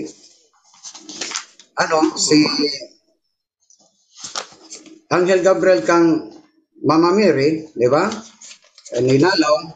So, sabi ng Mama Mary na dalaga po ako. So, ang binanggit sa Isaiah 14 na isang dalaga na maglihi ng isang batang lalaki, walang iba ang ating mahal na Birhen Maria. So, yon ang bagong Eva sa New Eve, walang iba si Mama Mary, na siya na po ang ano po ba yung makig-away, Brother John Dre, sa yes, bro, makipag-away. Makipaglaban. So, kung dito tayo sa New Adam, sandali lang, kay ating tingnan yung sulat ni St. Paul, Rome 14 man siguro yon, na yung tinukso ni Satanas ang ating Panginoon Sos, di ba? Ating mo nang tingnan na ang first Adam ay natukso nito Satanas, ngunit ang second Adam ay naka-overcome po siya sa tukso ni Satanas dahil po siya po ay nagpuasa. Yun ang isa sa mga explanation ng mga Bible scholar. Pero tingnan muna natin, Brother John Dre. Yes, bro. Tingnan bigay mo na sa iba, then balik lang po ako pag makita na natin yung commentary na sa sulat po ni St. Paul sa taga-Roma. Ayon dito sa unang Korinto 15:45, no? Sabi dito ni San Pablo sa Korinto 15:45, kaya't nasusulat, ang unang taong si Adan ay naging buhay na nilalang. Ang huling Adan ay naging espiritong nagbibigay buhay. Ngayon, sino ba tong nagbibigay buhay ayon sa Ebanghelyo, no? In John 10:27-28, nakikinig sa akin, ibig sabihin sa Panginoong Jesucristo, ang aking mga tupa, nakikilala ko sila at sumusunod sila sa akin. Binibigyan ko sila ng buhay na walang hanggan. Kailanman hindi sila mapapahamak, ni hindi sila maagaw sa akin inuman. So yung bagong Adan pala, na sinabi ni San Pablo na nagbibigay ng buhay, ay walang iba kung hindi ang ating Panginoong Jesucristo, bro. Hindi pa natin nakita, Brother John Dre. So actually, kapatid, si Panginoong Jesucristo talaga ang bagong Adan. Ipinangaral yan ng mga apostol, no? Kahit nga sa Roma, yung sinabi ni Bruta, meron din yun. Pero malino naman yun, kahit doon lang sa unang Korinto 15:45, si Adan, ang dating Adan ay naging buhay na nilalang. Tapos ang bagong Adan, walang ibang ating Panginoong Jesucristo yan, nagbibigay ng buhay. Bro? Bro Wendell? Pakibasa sa Roma Kapitulo 5, versikulo 18-19. Roma 5:18-19. Okay. Roma 5:18-19. Ito po ang nakasulat. At kung paanong ang pagsuway ng isang tao ay nagdulot ng kaparusahan sa lahat, ang matuwid na ginawa rin ng isang tao ay nagdudulot ng katapatawaran at buhay sa lahat. Sapagkat kung ang lahat ay naging makasalanan dahil sa pagsuway ng isang tao, ang lahat ay mapapawalang sala dahil sa pagsunod ng isa ring tao. Yun lang, Bro Wendell. Anong version, bro? Sa ibang talata, yung unang Adan at yung ikalawang Adan ang binanggit yan. Sige, dito na sa ang Biblia version, kaya kung paanong sa pamamagitan ng isang pagsuway ay dumating ang hatol sa lahat, din naman sa pamamagitan ng isang gawa ng katuwiran, ang kaloob na walang bayad ay dumating sa lahat ng mga tao sa ikaaaring ganap ng buhay, sapagkat kung paanong sa pamamagitan ng pagsuway ng isang tao ang marami ay naging mga makasalanan, gayon din sa pamamagitan ng pagtalima ng isa ang marami ay maging mga matuwid. Ayun lang din, Bro Wendell, wala nakasulat yung baka ibang version siguro. So si Bro Tata nasa Bro Ta, okay na ba? Nakita mo na? Hindi pa. Sige lang, balikan natin. Nakalimutan ko tuloy. Balikan lang natin, Brother Junior. Insert lang po ako mamaya pag may time pa para mabigay. Okay, so yung na lang, bro, kapatid, no? 1 Corinthians 15:45 at Matthew 10:27-28. Ang Yes. bagong Adan ay Panginoong Jesucristo. Ano yung Mateo, bro, John Ray? No, Mateo. 1 Corinthians 15:45 at Yes. John 10:27-28. John 10:27-28. Okay. Sige, noted. Kasi itong mga SDA, mahilig silang gusto nila litra por litra talaga. Kaya nga eh. Oo. Sige, salamat bro. Sige, salamat bro, John Ray. Salamat sa lahat. Bye-bye. So, bigay muna natin kay Rusa. No, hindi ito nakasabot kaganina eh. Sige. Sister Rusa, paki-unmute.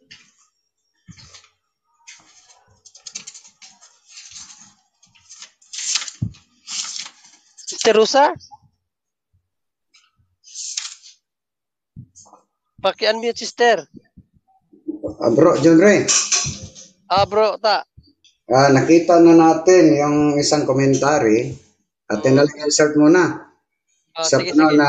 Yung sa Roma 5:14, the first Adam brought sin upon us all, and then by temptation of Satan, so Christ, the second Adam, should redeem us all from sin by overcoming the temptations of Satan. Komentary pala ni Anton ito ni St. Ambrose. Ito komentary ni St. Ambrose na bakit na kung si Jesus, ang tanong dito, bakit kung si Jesus ay tunay na Diyos, bakit siya pinantulutan na siya po ay tuksoin ni Satanas? Yun ang tanong. So, kung Diyos ang ating Panginoon, bakit tinukso pa siya na Satanas kung alam ni Satanas na si Kristo pa ay Diyos? Yun ang komentary ni St. Ambrose. Na yung first Adam, yun siya, may karugtong pa, bakit natukso ang unang Adan o first Adam ni Satanas dahil po hindi po siya nagdasal at nag-aayuno. Ngunit ang second Adam ng ating Panginoon Sos ay naka-overcome po siya sa temptation ni Satan dahil po siya ay nag-ayuno at nagdasal. Yun ang ibig sabihin ni St. Ambrose. At sa St. Augustine, that he might teach us by his example how to resist temptation. Yun ang St. Augustine. Na example natin how to resist the temptation.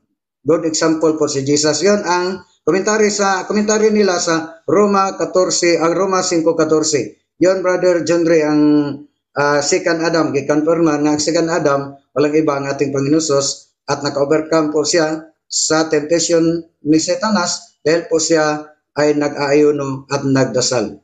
Yun. Okay, salamat, bro. Maraming salamat. Okay. So, Sister Rosa?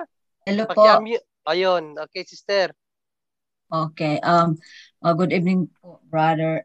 May tanong po ako kasi yung sa ibang church, yung after the mass, may binibigay po sila na parang yung kung sa iglesia pa yung pasugo na parang dyaryo siya. Tapos may mga picture doon ni Mama Mary, Papa Jesus, ganun. Marami po akong ganyan. Pwede po ba yun itapon? Kahit yung may mga candle nga, may mga picture po na Mama Mary, Papa Jesus, yung mga angel. Pwede po ba yun itapon? Kasi marami na po ako. Yung mga sister, yung mga bigay nila na parang mga babasahin, huwag niyong itapon, ibigay niyo sa mga CFD defender para magamit na referensya laban sa kanila. Yun, pero yung mga rebulto ba, sabi mo, galing sa kanila? Oh, hindi, yung mga yung mga candle na po. Candles. Bro Wendell, anong gawin doon anong gagawin doon, Bro Wendell? Candles na bigay ng mga ibang sekta na may picture ni Panginoong Hesus. Hindi po, yung binibili ko po yon, tapos pag nagdasal ako, tapos naubos ng candle, tapos may mga picture doon sa yung mga battle na may mga picture ni Mama Mary, Papa Jesus, kasi yung ganyan. Marami po kasi ako parang awkward kasi sa akin kung itapon ko, hindi ko alam kung anong gagawin niya doon, Bro Wendell? Pwede ipambigay niya, huwag itapon dahil yun pong mga larawan na yan, mga picture na yan ay nagpaalala po yan sa mga bayani ng ating pananampalataya, lalo na sa mahal na Birhen Maria na ating mahal na ina, Reyna sa langit, na kinatatakutan ng mga demonyo. So, pwede niyang ipamigay yan sa mga kaibigan niya. Huwag lang itapon. Huwag lang daw itapon, sister. Okay, brother, pwede po ba akong mag-share? Kasi baka makatulong po ito sa ibang yung nabiktima din ng mga iglesia ni Manalo. Kasi, biktima ba kayo, sister? Opo, isa po akong biktima dati. I-share ko lang kasi baka may mga nabiktima din na kagaya ko rin. Yung history ko dati, yung lalaki, yung sa akin, sabi ko nung una, nung nangligaw siya sa akin, sabi niya, ano ka ba? Sabi niya, INC? Sabi ko, ano ba yung INC? Kasi Catholic ako eh. Tapos sabi niya, yung INC, Iglesia ni Cristo. Sabi ko pa, incomplete ba yun? Kasi hindi ko alam yung INC eh. Tapos sabi niya, Iglesia ni Cristo ka pala, yung kay Manalo. Hindi tayo pwede. Sabi niya sa akin, walang problema kasi hindi naman ako loyal. Parang nagsunod-sunuran sa akin nung that time. Pagkatapos nabuntis ako, siyempre nag-trust na ako sa kanya. At mga bait din naman, di ba? Hindi yan nagsinigarilyo, nag-inom, hindi. Parang mga behave yan sila.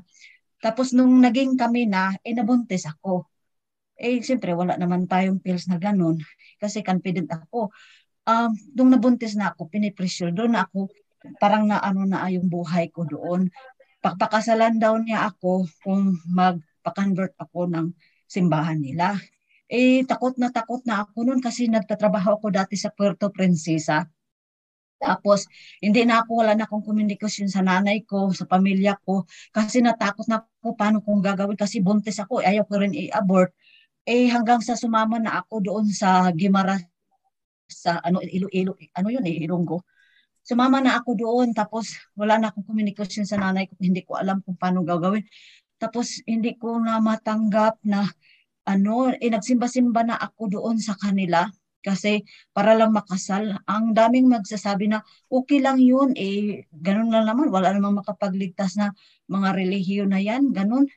Siyempre, buntis na ako, na-pressure na ako, tapos sabihin niya sa akin na yung sasama daw ako para mapakasalan niya ako.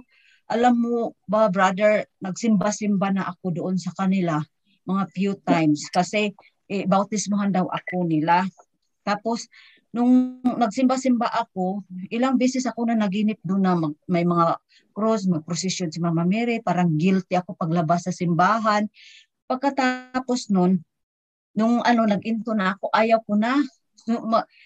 Mga linggo yun, kasi yung parente nila doon, mga relatives nila, mga din, Katoliko. Sabi ko, pwede ba dramahin natin? Sabi ko, nasasama ako sa inyo doon sa sa Iloilo, mamasyal. Pero ang ko talaga pupunta ako doon sa simbahan nung Sunday na yun. Alam mo, brother, so pumayag siya. Sumama ako doon sa relative niya na Katoliko kasi mamasyal daw, pero magsimba talaga ako. Pagdating doon, nagsimba ako. Masaya ako ka nakasimba na ako ng Katoliko. Pagbalik ko, nagalit siya. Hinampas sa harap ko yung balde na yan kasi nagalit siya. Sabi niya, sample pa lang ito pag hindi ka makinig sa akin. Wala, niya ako. Tapos pagka afternoon, dumating yung pastor nila. Tapos sinabihan niya, sabi niya, makinig ka diyan sa pastor kasi kasi ilang beses niya ako sinabihan, brother, na magluto ka diyan, magsanay ka na sa kalayo kasi maimperno kayo mga Katoliko. Tingnan mo yung yung presuhan. Ang daming Katoliko diyan, makasalanan. Ganun yan sila. Makasalanan, magsanay-sanay ka na diyan sa magluto ka kasi maimperno pa pag hindi ka mag-convert sa sa relihiyon ko. Lagi kami nag-aaway kasi pag guilty na ako Tapos dumating yung pastor nila, yung pinaka-the best daw na pastor nila doon sa Guimaras. Tapos, alam mo, pagdating ng pastor nila, sinabihan niya ako na, ano ba daw, kasi doktrina ng mga April daw, bautismuhan na ako. Sabihin ko, alam mo, pastor, hindi mo ako makumbinsi. Kasi, hindi talaga, hindi ko matanggap yung relihiyon nyo. At saka, di ba, kayo nagsisimba, hindi kayo di ba may sinasabi dyan na in every knee will bend to worship Jesus. Kayo nagbend ba kayo ng ninyo para mag-worship kay Jesus? Hindi eh. At saka yung si Mama Mary, kontra nila yung si Mama Mary. Si Mama Mary yung iba at saka Old Testament iba and New Testament Ave Maria. Hindi nila yan kasi ano lang sila sa Old Testament. Inaway ko yung ano nila, pastor, pinauwi ko, sabi ko, buti pa sa'yo, pastor, umuwi ka kasi hindi mo ako makumbinsi. Pinauwi ko yung pastor nila, galit na galit yung lalaki sa akin. Inano na naman niya ako, naku, lumayas ako, nagdrama ako, makalayas lang ako. Nag 4 years old, nag 4 years, nanganak na ako, nag 4 years old, ano ko na lang, i-jump ko na lang yung istorya ng buhay ko. Off and on, babalik na naman ako kasi buntis ako emotionally. So, parang dumating yung panahon, puntos na, kasi hindi ko na talaga matanggap, pumunta ulit siya doon sa probinsya, doon sa Surigao. Tapos, sabi ng nanay ko, ito last na to, kasi hindi ka makinig, pabalik-balik ka doon, uwi ka na naman. Last na to, kung susunod ka sa kanya, before nun sabi niya, kung sasama ka sa akin, ibigay ko sa iyo ang lahat. Naalala ko yung pumunta si Papa Jesus doon sa mountain na sabi ng demonyo na kung sumama ka sa akin, ibibigay ko sa iyo. Sabi ko, hala, ganun ang pagsasabi niya sa akin. Sabi ko, hindi pwede, satanas ka. Lumayas na ako. Tapos paglayas ko noon, mga after few months, so sinundo na naman niya ako doon sa probinsya. Alam mo, sabi ng nanay ko, alam mo, bahala ka na, malaki ka na, ikaw na bahala. Ikaw na ang mag-decision. Ako out na ako dyan. Andiyo na yung lalaki. Pagdating niya doon, sasama daw ako kasi magpakasalan kami lahat-lahat. Ang daming mga At saka, nung paparating na yung bus, nakaready na ako, sasama na ako na naman sa kanya. Nakaready na ako, sabi ko, isisib ko yung para lang sa akin, earthly life. Tapos ako yung may responsibilidad sa soul ng anak ko. Dahil lang sa pag-ibig na to, na earthly life lang. Tapos idamay ko yung kaluluwa ng anak ko, which is I know the truth. Parang sinasabi na yung I lie my own self and my son. So, sabi ko sa kanya, parating na malapit yung bachelor, sabi ko, alam mo, umalis ka na. I'm done. Sabi ko sa kanya. Wala, umiyak ako kasi nilagyan ko na ng period yung sabi ko at saka yung relationship namin, umalis ka na, ayaw ko. Tumalikod ako, diretso ako papasok sa bahay, iyak ako. Kasi obvious naman, mahal ko siya kasi siya yung lahat sa akin talaga nung time na yun. Tapos, habang umiiyak ako nung time na yun, nakatulog ako, pero yung mata ko parang nakadilat. Alam mo, biglang pumasok yung nag-dream ako, brother, na naglakad ako sa daan, yung nasa field ka. Tapos marinig mo yung may mga nagtutok, tapos biglang naglindol, ang lakas ng lindol. Nagsisigawan yung mga bata, yung mga old and young people, nagsisigawan, yung scared ba, umiiyak sila. Tapos bigla yung earth nag-upside down. Alam mo, pag upside down, very scary talaga. Tapos pag back to normal ng earth, very quiet. Tapos pag tingin ko sa cloud, yung cloud biglang bumukas, yung sky ba, yung cloud ng puti. Tapos biglang bumukas yun. Alam mo anong nakita ko doon? Napakaliwanag yung golden lights na palang mga red. Tapos 3 anghel lumabas sa cloud. Tapos napakaliwanag yung liwanag niya, parang golden lights. Tapos bigla akong lumuhod kasi hindi ko ma-explain yung naramdaman ko na you never find in ever in your life na ma-experience mo yung happiness. Pagkita mo ng tatlong angel, napakaliwanag, bigla akong lumuhod. Umiyak ako ng umiyak kasi yung iyak ko na parang happiness na hindi ko maintindihan, hindi mo naranasan sa buong buhay mo. Tapos nung bigla akong lumuhod, iyak na ako ng iyak. Tapos narinig ko na parang may mga tao na nag-uusap-usap sa likod ko. Bigla akong lumingon, parang na-distract ako, bigla akong lumingon. Paglingon ko, parang wala namang tao. So, tumingala na naman ako doon sa alam mo yung anghel, bumalik na naman, tapos yung cloud, dahan-dahan na, nag-close siya. Tapos, pag nag-close siya, sister, yes, actually, napakaganda ng istorya ng buhay mo. Gusto namin marinig. No, opo. Sana, pero kapusta po tayo sa oras, sister. At no, so actually ang ano ko na lang siguro is napakaganda ng iyong ginawa, no, na tinalikuran mo ang pag-ibig sa ngalan ng Diyos.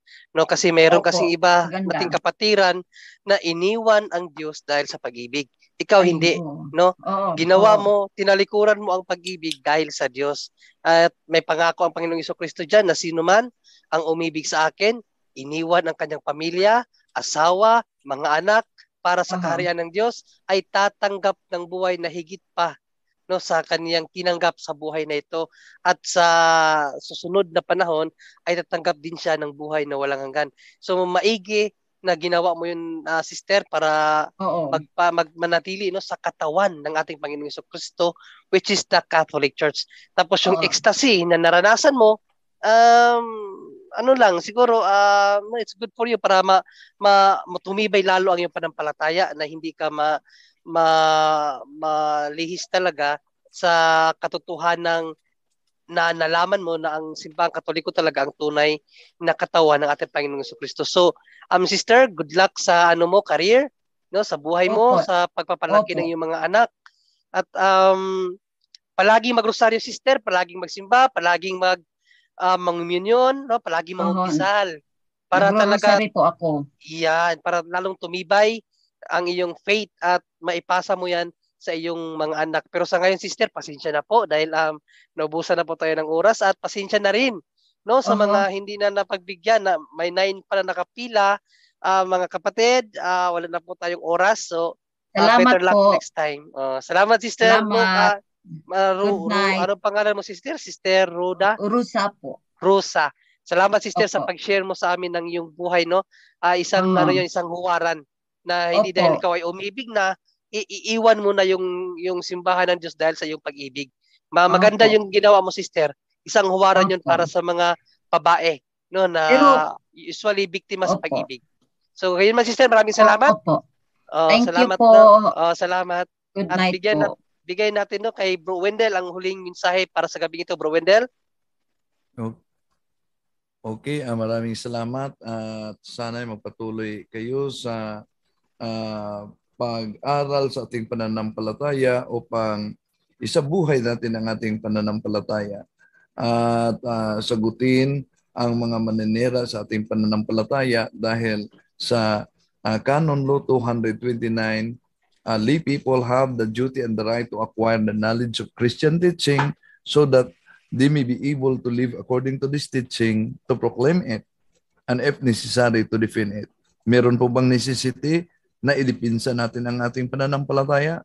Sa Acts and Decrees of Second Plenary Council of the Philippines, sa pahina 80-81, paragraph 222, we must today be willing and able to defend our teachings in public fora. So maraming salamat po sa inyong pagsubaybay. To make his message known is our responsibility.